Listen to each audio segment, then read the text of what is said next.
clean this place up every single week just for you guys to miss the episode. Here's what you missed. Last time on Graveyard Carz. Doing it in 45 days is a big enough task on its own. Doing it while you're still working on all the other client cars, that's priceless. Everybody's circling this car. People have lost their damn minds. We're not as polished right now because we're truly doing the best we can to keep our word to the customer. There's only one person that knows if we'll get it done, and that's God. I have no idea. This station will remain on the air. On this episode. It's always really exciting to do a reveal, but this one I'm a little bit stressed about. It would be really nice if Will didn't think everything I was doing was for the sole purpose of a joke. I'm dying to see this car. You're talking 50 plus years. Comes down to this moment. They're coming to get you, Barbara. In Springfield, Oregon, dead Mopar muscle cars are coming back to life. Restored by Mopar master Mark Warman. I'm a liar and a fat mouth. His daughter, Alyssa Rose. Why would you do that? His painter, Will Scott. Got one dog. And his cousin, Dougie. Oh, hi, Mark. Welcome back to Graveyard Carz. So today's the big day, the big reveal of our 1970 Roadrunner. Mark's on his way to the shop now. He has not seen his car since before we disassembled it. And we've done this build in 45 days. All done? Yep. Sweet. All right. We've done the best we can. We've pushed as hard as we can. We're nearing the end of this build, and everybody is just going nuts around here. I have a wonderful question for my crack shot team here. God. So on the Roadrunner, Okay. why is it I would trust you to even clean the wheels and the front bumper on it when you put the springs on the wrong sides of our Phoenix Cuda? No, we didn't. It's not possible. Okay, I couldn't have done that.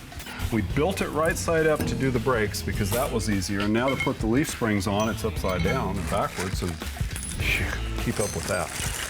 So here's our right-hand leaf spring. the leaf springs on the Phoenix Cuda are switched. You put the 024 on the left-hand side and it should be on the right-hand side, and the 034 that's on the right-hand side should be on the left-hand side. Dad, when you guys did... It doesn't matter. Let Mark is on his way. We need to finish this and get this cleaned up. Okay, I don't care that Martinez is on his way here to get his car. See, here's the whole thing. Nice shot, by the way. Shut up.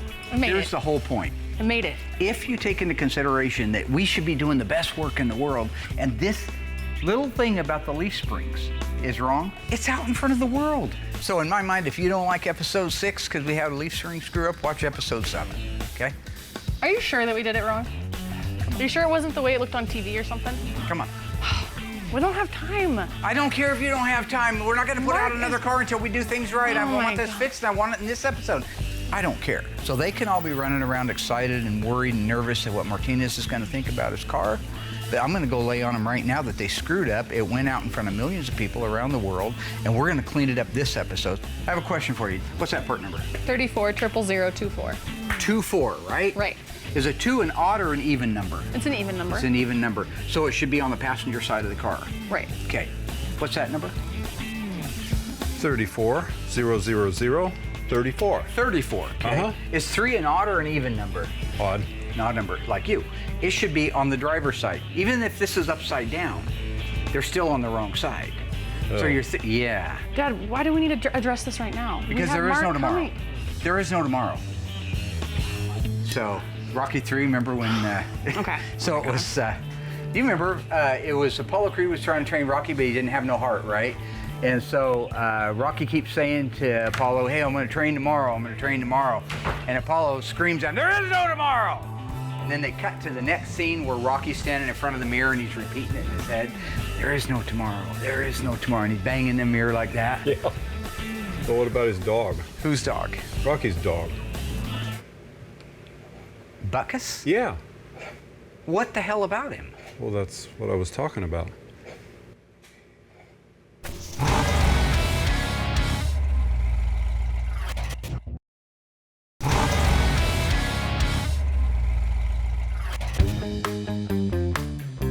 So here we are on delivery day for our 1970 Plymouth Roadrunner. Everybody's been working around the clock. The 70 Roadrunner, you see sitting there, completed. And the only reason I'm not up right now doing my usual shindigs, shenanigans, whatever they're called, I'm exhausted. Okay, here it comes, huh? It's a big one. You like that hand slapping? That's good, isn't it?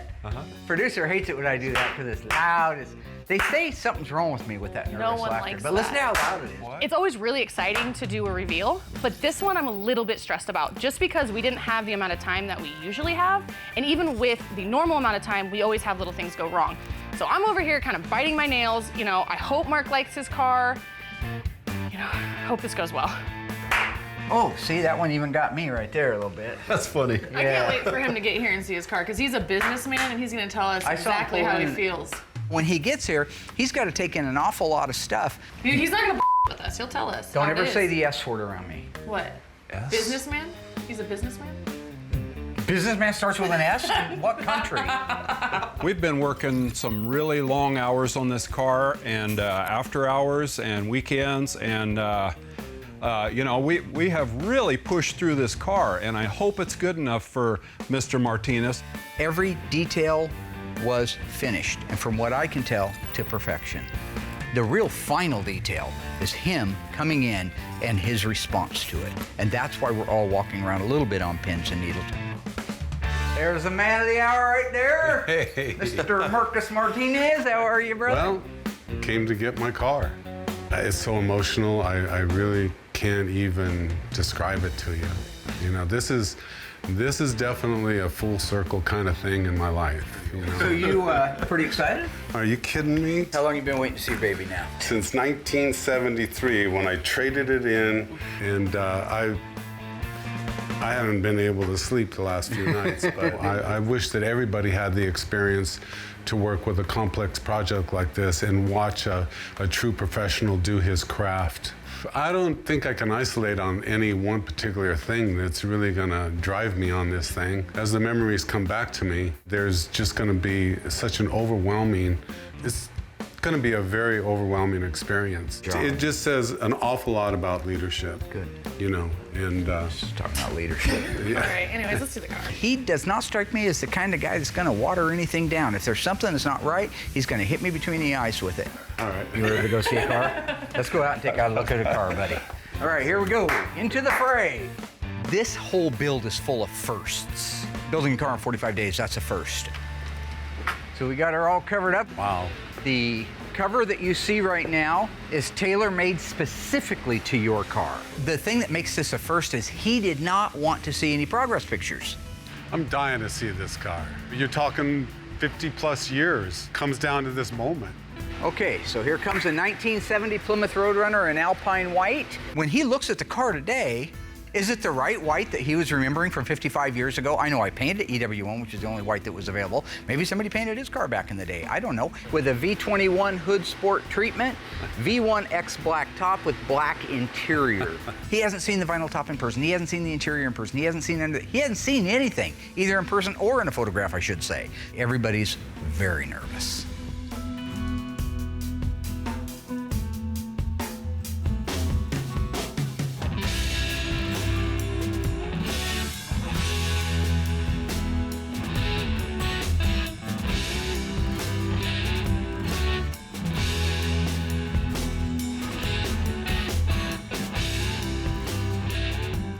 What can a guy say about that?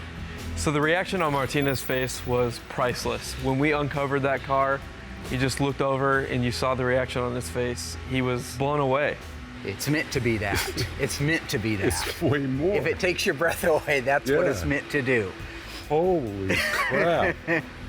That thing Is that just stunning? Oh my God. Pictures don't even begin No. to tell the story of that car. That is just pure art. So what you'll see is that the paintwork is a PPG concept single stage Can I paint. touch it? You can. You'll be touching it a lot in the future, absolutely. The hood blackout is based on the original Hood Sport treatment that your car had. You had photos of your car. I used that to rebuild this car. Oh. Black vinyl top. Your car was air conditioning. This one is air conditioning, so it has tinted glass. It's brand new replica glass from ECS Automotive, and it's date coated.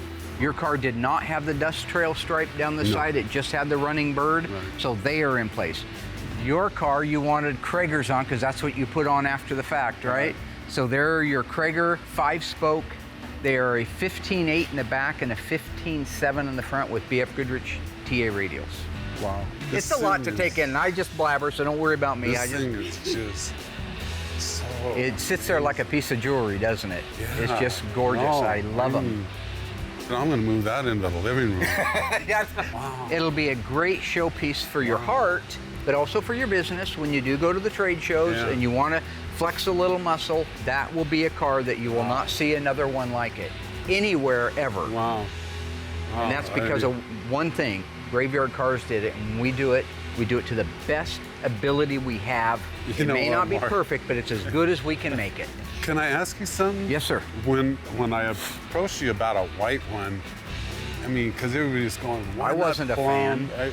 Nobody was a fan. I wasn't and a fan. I go, you know what? I'm not doing it for you. I'm doing this for me, you know? And the only reason I became a fan of the white was when you told me the story about you and your brother and growing up in it, those 2 years you had the car and the pictures you had. And those are the things that I want to try to do that for people because I would like it done for me, to do unto others. Absolutely. If I could find my old burnt orange Charger, which I can't, I'm afraid the old girl's gone. Yeah. But one day I'll treat myself to a replica of it, and I'll cry just like you, and I'll feel all those emotions, and it's okay. Yeah. Because there's plenty of time for all the other stuff. These are tears of just pure joy and pure memory, pure. Wait till you're just buzzing it down the road, listening to the same old songs that you and your brother listen to. Led Zeppelin on the 8-track. Stairway to Heaven. Whole lot of love. Well, speaking of a whole lot of love, would you like to see a whole lot of 392 Hemi under the hood? The all-new 1969.5 Dodge Super Bee, known as the A12 model, began showing up on dealership floors in the spring of 1969. Standard equipment was a 410 Dana rear end, a Holley 3 2-barrel setup on top of the 440, known as the 446 pack. A cold air induction fiberglass liftoff hood was also standard. You could get the car with a 4-speed or an automatic transmission. The wheels were a 15x6, painted black, no wheel covers, just exposed chrome lug nuts. Now, Plymouth also built an A12 car. What model was their A12 car based on? Was it the Satellite, GTX, Roadrunner? If you think you know the answer, stay tuned after the break. We'll let you know.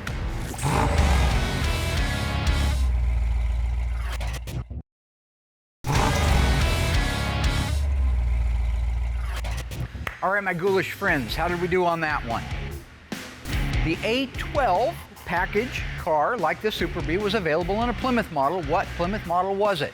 If you guessed Roadrunner, you were right, and you've been paying attention. The Super Bee and the Roadrunner were always sisters from their inception in 1968. They were both a medium price class car. The Roadrunner, just like our beautiful Super Bee, came standard with a 410 Dana rear end. You could order a 4-speed or an automatic transmission, but you were guaranteed a 390 horsepower 446 back or 6-barrel if it's a Plymouth engine.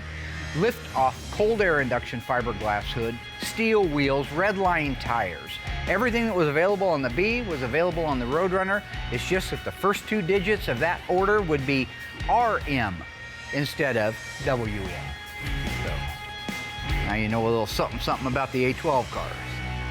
Remember what Tom Cullen says, M-O-O-N, that spells Mopar. This is the 2019 Mopar Performance crate engine. It's 392 cubic inch, exact same one you would get if you bought a new Challenger. Okay. Puts out 475 horsepower. In 1970, a 426 Hemi, which you didn't have, only put out 425. Wow. And this is a small block. As you look around, you'll see a lot of original stuff though. So, if you look here, I remember this. Yeah, that's the original purple beep horn, original power brake booster and master cylinder, and original lines. But after that, it all becomes 4-wheel disc brakes for you. So when you pop that hood, we try to keep as much organic, original stuff under here as possible. Oh, it really shows, Mark. Northern I mean, radiator, custom built this radiator for us so that it would stay, this engine would stay cool. So we ran this the other day for half an hour and it never got over 190 degrees, just enough to open the thermostat. Cool. We have a hood insulation pad factory. The other things you'll notice in here, we replaced all the original information labels, and you can see right there, I've got my date.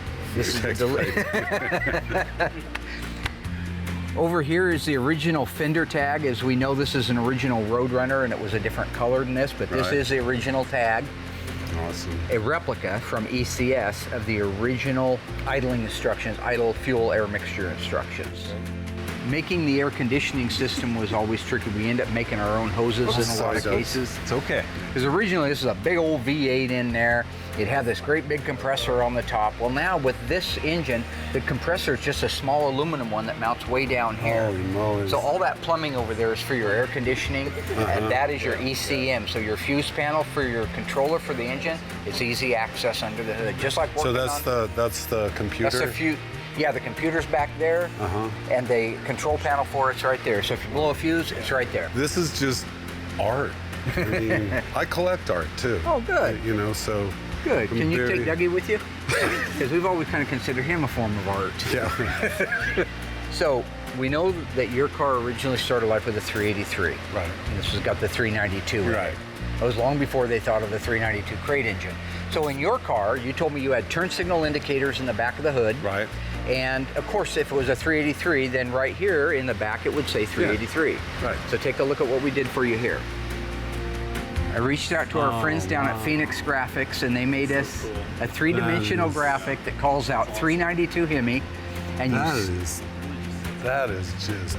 only one in the world like it. And you've got your turn signal indicators in there still too. Wow. That is, so now when you're driving, that's what you get to see. Holy moly. I'm so humbled. It's a good thing. Oh man. I love it. Yeah. So on the trunk, it's detailed out just like an original trunk would be. Now you've got Krager wheels on the car, that's by choice, but you also had us build you a set of the replica 15.7 rally rims with beauty rings and center caps. Right. If you had that, then the spare would be painted black and it would be a Goodyear polyglass spare. Right. That's what you're gonna see. So that's your Goodyear polyglass replica spare, brand new jack base and jack hook from Tony's Mopar Parts. Now with this engine, we could not keep the battery up here like you would in a normal car. So the old drag racers, you probably remember, would relocate them to the trunk. We did the same thing. Okay. Original jacking instructions. Wow. Mopar painted the inside of their trunk's body color, unlike everybody else. Right. Brand X, I their remember garbage that. job. So everything in this trunk is exactly the way it started life It brings in back- 1970. I used to load this thing full of construction cords. My a big nail truck. bags would be here, and I would have a 50-pound box of nails, and I would have my skill saw sitting right there. People at home saying, what? You put tools in there. Back then, it was a $3,000 car, and it was your main mode of It was- transportation. It yeah. wasn't a showpiece. It was a daily driver. We just have a hard time conceiving that. This is a Phoenix Graphics stripe. It is the correct replica of the original one. Yeah. And what you'll see is it's reflective. Yeah. Yep. So Yeah. when those lights hit that, it's reflective. Oh yeah, I remember that. Yeah. The exhaust system is TTI headers into 3-inch collectors. They provided the entire exhaust system right up to the exhaust tips. I had to get those from a different source. We actually got them from Classic Industries, and we cut their original turn-down tips on and put those on because your car had bright exhaust tips on it. It would have been standard equipment on the Roadrunner. Right. Yeah, this is just bringing back so many memories, man. I mean, I feel as giddy as walking into that dealership and being able to drive this car. We off all the had showroom. that feeling when we Yeah. got our first car. Yeah. It was, oh God. It's a can't giddy breathe. feeling. I Yep. mean, I didn't even know what to do. I was like a dog chasing his tail. You know, I just, didn't know what to do. There's It the was- ignition key. How about you have a seat down in there and we'll talk about the interior. Wow. He is overwhelmed. From what I can tell, like I said, he don't pull punches. He is excited. He is in love. A couple things before I let you sit down. This is a replica again from ECS Automotive of the original VIN for the door. Wow. Only one company in the world reproduces them, and we get them from them. You have an original over here, tire pressure warning label. Everything is meant to be the way it was in 1970. This is a replica of the original paper mat that you would have got the day you went into your dealership. Are you serious? I'm gonna unroll it a little so it'll actually lay out. Yeah, again, ECS is making these. So now you have that. I did a pedal dress up kit, so you have the bezels, a little chrome around the bezels and the parking brake, but also I didn't remember if you had the wood grain, but we gave you the wood grain wheel. Classic Industries makes a beautiful replica. I didn't have, You had the black I plastic. had the black, but I like that one way more than that. This is why we do what we do. This is why I'm involved here at Graveyard Carz. This is what matters to me. It was awesome. So have a seat, my friend. Take a look at the gauges. I'll turn the park lights on so you can actually see the gauges. There you go. Oh, wow, more. So here you have your tick-tock tachometer. We did a quartz conversion in it, so it'll actually work like it's supposed to. We had our friends at Instrument Specialties actually modify it so that this would play well with the engine, and it does. Your tach works. You have all of your full gauges, AM, FM radio, all the air conditioning buttons at the top. You have your meep horn. Now, you stay right there because there's something I want to show you. Marcus, if you don't mind, I want you to look at this right here. It's okay, man. He's always with you, brother. Always. And that's what it's all about. I just wish he was here. It's all good, man. Thank you, Bart. So he's always riding around with you. Make sure he doesn't get you in any more trouble than he did back in the day, okay? You did too. I know, you told me some of those stories. Oh, man. Yeah, he was. As we get older, and I've noticed it with me, my mom passed away a couple years ago here. You know, we spend the first half of our lives trying to get away from home. And I think we spend the second half of our lives trying to get back. So yeah, that was just something I felt like he needs to be shotgun with you at all times. You told me you called him Ed? Yeah. Oh, man. Well, so I think at the end of the day, Wow. we've been able to Yeah, I would say that this went way past. You're a good guy. This went way past. You know, and the thing is you're an amazing man with what you do. You literally, you just bring dreams to fruition in a way that is just overwhelming. It's just overwhelming. I'm humble. I don't know what else to say. Yeah. But your reaction is all the thanks I need. And you know, one thing is to do a car right. That's what we get paid to do. Yeah. But I think if you can just help that person get some of those memories, keep them alive or get them back, then what a victory for all of us, right? That's what it all comes down to. That's all we have at the end. That's it. Yeah, the greatest gift in the world to me is memories.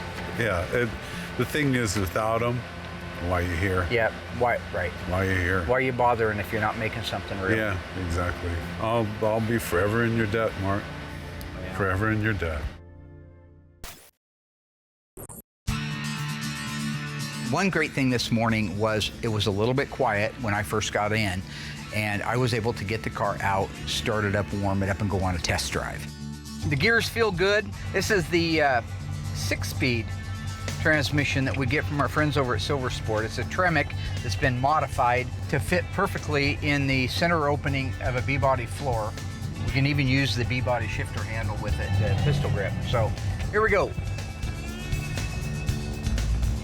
So far good, no rattles. First gear. Nice quick shift to second, felt good. Car's tracking nice and straight down the road. I've got good oil pressure, 60 pounds. Actually, make that 80 pounds at an idle. Temperature's running 185-ish right now. Tick-tock tack is working great. Okay, first gear feels nice. Second gear shift feels good. Very nice, feels good. Boy, that rack and pinion is nice. See, now that's that Magnum force coil-over front suspension, so we don't use our torsion bars anymore. And we have a power rack and pinion. The integral steering is gone. And because of that, that thing moves like that, like it's on rails. Just can't get over how nice that holds the road. These are, you know, these are a pretty good sized car, these B bodies. I mean, the E bodies are a good sized car too compared to today's junk that's on the road. But typically, these haven't been known for incredible handling. Feels good, second gear, 30 miles an hour. Let's give it a little throttle. Yeah, nice. This 392 puts out 485 horsepower. It's feeling really nice. No weird vibrations from the tires.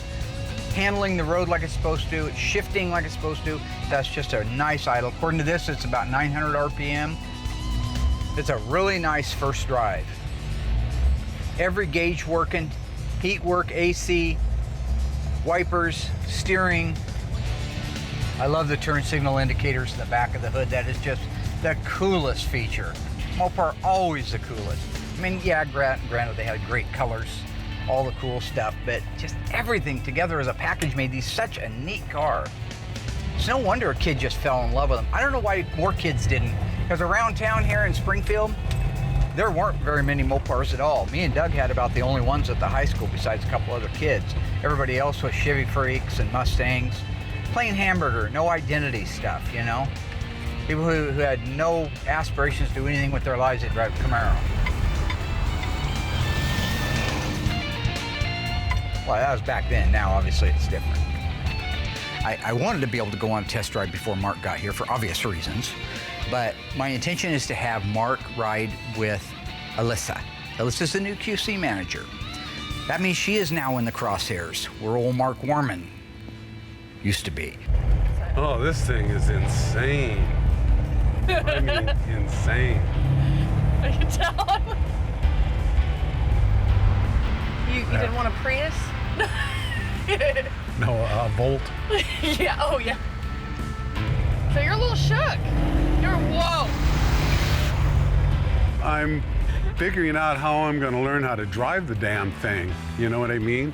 But this thing is not made for around town driving. It runs that strong. It runs very strong. Talk about adrenaline the whole time you're driving in this car though, right? Like, Hello. you just tell there's so much power. I seriously thought I was on the start line of the Daytona 500. It had a feeling of intimidation and just extreme power. Woohoo! Oh my God. Oh my God. How's that? That is pretty damn crazy. So compared to the original engine that was in it. No comparison. No. No comparison. So you didn't expect this? No,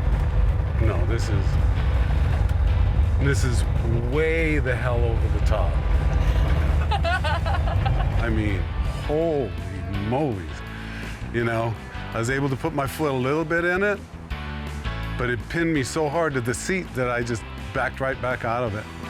It's a machine. It's nothing I'll let anybody drive, I'll tell you that.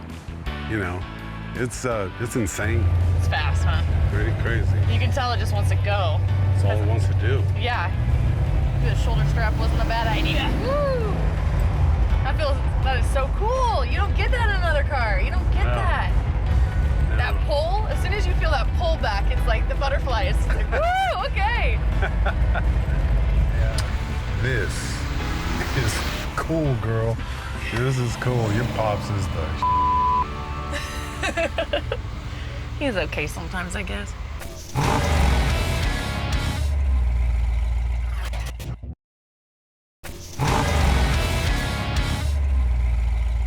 So as I've mentioned, there's a lot of things going on at Graveyard Carz at one time. So while Mark and Alyssa are out driving the 1970 Roadrunner, I wanted to take a minute and talk about a 1971 Roadrunner with Will, who's going to be painting this car very, very soon. This is a really cool, unique car that I want to share all of the knowledge that I have on it so far with Will. So you know how on a 1970 to 74 E-body, the vehicle identification hidden numbers are right here? Yes.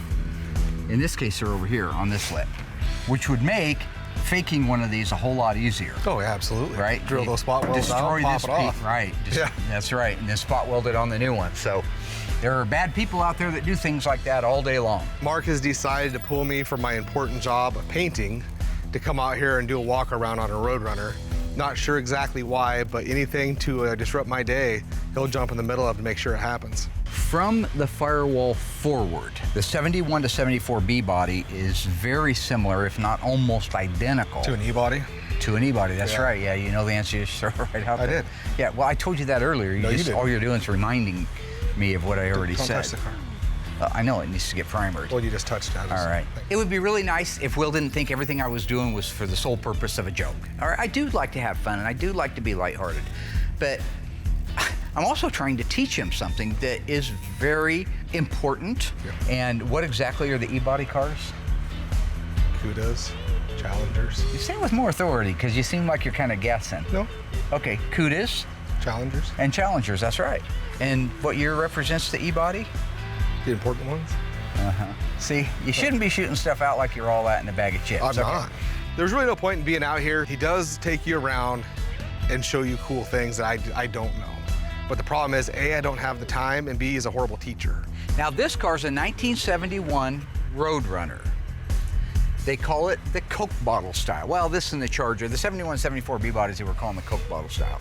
Because I think that's because if you go way up in the air on a lift and you were to look down on the car, it kind of has that shape to it, kind of like an hourglass or a Coke bottle. Why he doesn't take the time to study the car and the fender tag and the history behind it. Just take a second and take a look at that fender tag. 446 barrel, 4-speed manual transmission, black bucket seat interior, EV2 Tour Red, power disc brakes, hood pins, inside hood release. This car's rear spoiler car, turn signal indicators, performance hood treatment. It's got the over-the-roof stripe on it. The car is absolutely loaded. So when you take all those things into consideration and you add that option list to one of the 137, in all likelihood, this could be a one of one 1971 446 barrel 4-speed Roadrunner. I think he needs to be paying attention to that. The other things that make this car very, very unique, besides the shape of the body, is... Stay tuned after the break. I thought that was the Let car. me ask you this. Oh, What option could you get in 1971 on a B-body like this beautiful car right here? actually, I just... What model could you get in a 71 B-body that would have guaranteed you a 440 Super Commando guaranteed or an optional Hemi? All right, let me Same call... body style, Okay, let me call Tony. same length, width, height, identical. Should I just call Tony? You can call Tony all you want, but Tony should know that, yeah. Yeah, I know. So I just got But my why? answers. But you're the guy running around here saying you know all this No, stuff. I've Yeah. never once Yeah. done that. It's called a GTX, the GTX model, which was introduced in 1968. So the folks that own this car, they live on the East Coast. They personify everything great about car families, all right? They love cars and they have forever. So this family still has Mopars. They've drag raced them since the 70s. They had an old 8mm home movie of that car drag racing in New England at a drag strip. One of the things that they did was at about halfway through the show, they brought all the funny cars out into the middle of the track and started them up at one time. So until you've heard 33 top fuel funny cars running at the same time, you haven't lived. That's what this whole trip and journey Graveyard Carz is about, is bringing back those memories and glorifying them. It's okay, right? There's some of the best times in our life. It's a great car with a great family and a great backstory, and probably the first time in Graveyard Carz history that I have a actual 8mm home movie of the original car that we're restoring being raced from the late 70s. That is just plain cool. All right, class on the 1971 Plymouth Roadrunner 446 barrel 4-speed is Jorn. I learned something today. I learned I need to find a better hiding spot. So we have learned that the 1969.5 Dodge Super Bee and its sister, the A12 Roadrunner, were really neat cars, great options from the factory. First time the 440 showed up with 3 2-barrel Hollies, fiberglass liftoff hood, Dana 60 standard. I told you that you could order it with a 4-speed or an automatic transmission. A true or false, you could also get it with a manual 3-speed transmission. If you think you know that answer, stay tuned after the commercial break. and we will let you know how you did.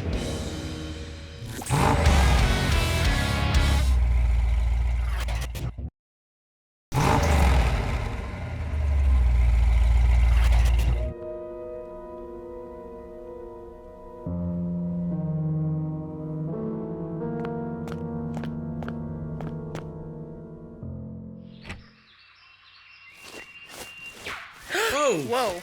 What's this? Welcome to my hell. Where are we? Where's the dining room? Boy, it sure is hot out here. What the? Run for it. I'll cover you. Let's get out of here. Don't push it. I'll give you a war you won't believe.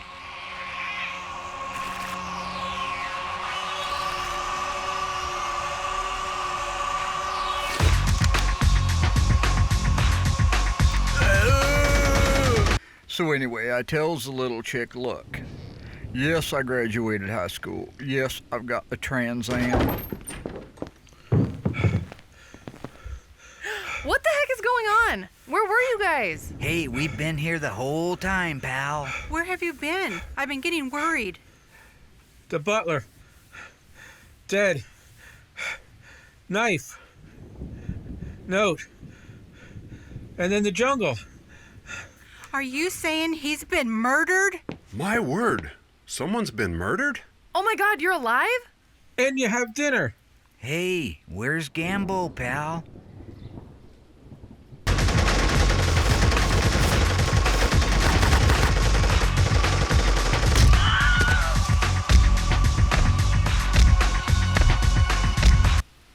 He's fine.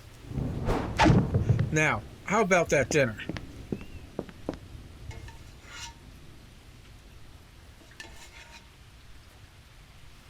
Hey, where's the soup? In your bowl, Mr. D'Agostino. Can't you see, can't you tell there's nothing in my bowl? I'm dreadfully sorry, sir. I just remembered. The cook was fired last week. It must have slipped my mind. I'm afraid I'm dead on my feet. Oh my gosh. Pal. My gosh, what happened to you? They drew first blood, not me. Everybody, look.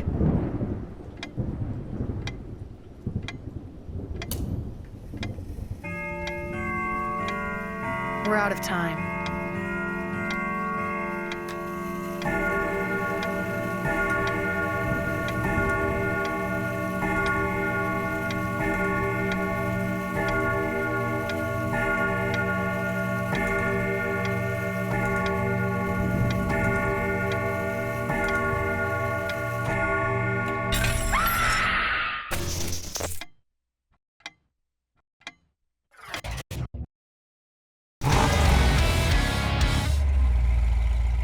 All right, folks, how did we do on that one?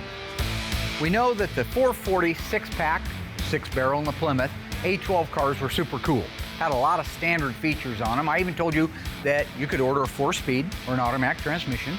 The question was, true or false, you could order a 3-speed manual transmission as well. If you guess that was false, you're my hero. You've been paying attention to Graveyard Carz. The 3-speed was never available behind a 440 with any induction system. And it was never available behind the legendary 426 Semi. In fact, the manual 3-speed transmission was the base entry level. You didn't have to pay extra for it. So for example, 1970 Cuda 383 standard engine came with a 3-speed manual transmission unless you selected something different. And the largest engine that the 3-speed manual transmission could come behind was also the 383 Super Commando or Magnum in a Dodge lineup. Now you know. I cut the ride short because it wasn't something I wanted to practice with in traffic. Very difficult to control in terms of, you know, you just need to be a little bit on that gas too much and you're in trouble. You're in trouble real quick. You look a little shook. No, I am. Truly. He wasn't expecting all that power. This He thing. shook. This thing He's ready to come back. Ooh, I loved it. I loved it. The vibration was of that motor was insanity. What can I say? Probably the most beautiful car that I've ever owned. All right, there goes the taillights to our 1970 Plymouth Roadrunner 392 6-speed Dana rear end car. Dream build number 3 for Graveyard Dreams. As it leaves, here comes dream build number 4. A 1969 Plymouth Roadrunner that I took on about 6 months ago for a gentleman out of Cottage Grove, Oregon. This guy worked for his father and he worked hard. Don Jones is very successful. He's been in business and owns many dealerships here in the country now. But he started out washing cars for his dad. He started out sanding cars in the body shop. That was his job. He had to really work and earn money to be able to buy a car. And what car did he want to buy? A 1969 Plymouth Roadrunner 383 automatic. The ACV, I think, was $350, the actual cash value, and I think he paid $450. He bought it from the dealership for $450. It was A4 buff silver with a black top automatic transmission. I don't remember all of the details, but here we go. Graveyard Dreams again, a guy who right now could go out and write a check for anything he wants. I mean, he's a successful man. But he wants his old 69 Roadrunner back so he can have fun. So when he looks at the pictures of him standing next to that car, tall, gangly looking guy, thin as could be, you look at those and you think, oh, that was his life though. That was the time period, that was what he did. He was a person then, he's a person now. When he was a person then, his life revolved around that 1969 Roadrunner. This is going to be one of the funnest stories we've ever told because it's the first time we've worked for somebody that had a dealership, a Mopar dealership back in the day. He has pictures of the dealership. He has pictures of the cars that were at the dealership. All of his escapades. He was one of those guys that actually documented things with pictures. I never did. That's why I only had one picture of my 70 Charger. Graveyard Dreams, part of Graveyard Carz, is alive and well. And I am excited to see this car come back to life because he's adding some things to it that he wanted to have when he was young but didn't have quite the wallet to do it, or maybe necessarily the shop that could do it. But he does now because it's called Graveyard Dreams. It is with a heavy heart and a humbled spirit that I have to announce the loss of our dear friend, Larry Fortner. Larry, also known as Larry's Interiors, exclusively did the upholstery work for Graveyard Carz since the beginning of the show. Over the years, we developed a strong friendship through faith, laughter, and respect. I like doing original work, so I always hit for the original work because I just love it. And I like the Mopars, and so that's what I do for a living, and I'm training my son and hoping he can take it over and keep going. I love it. I think it's so neat to come in here and work on a real nice, fancy car. I like working with Mark, and he's always good to me. I looked forward to coming doing this. And I was thinking, I'm not quite there yet. I didn't get my strength back yet. But we did it, and I've been happy that we did. So why go do something else? Larry always rose to the occasion. The bigger the challenge, the more he shined, especially if he knew he was making a difference. We at Graveyard Carz owe a modicum of credit for our success to Larry Fortner. He will be missed. Godspeed, my friend.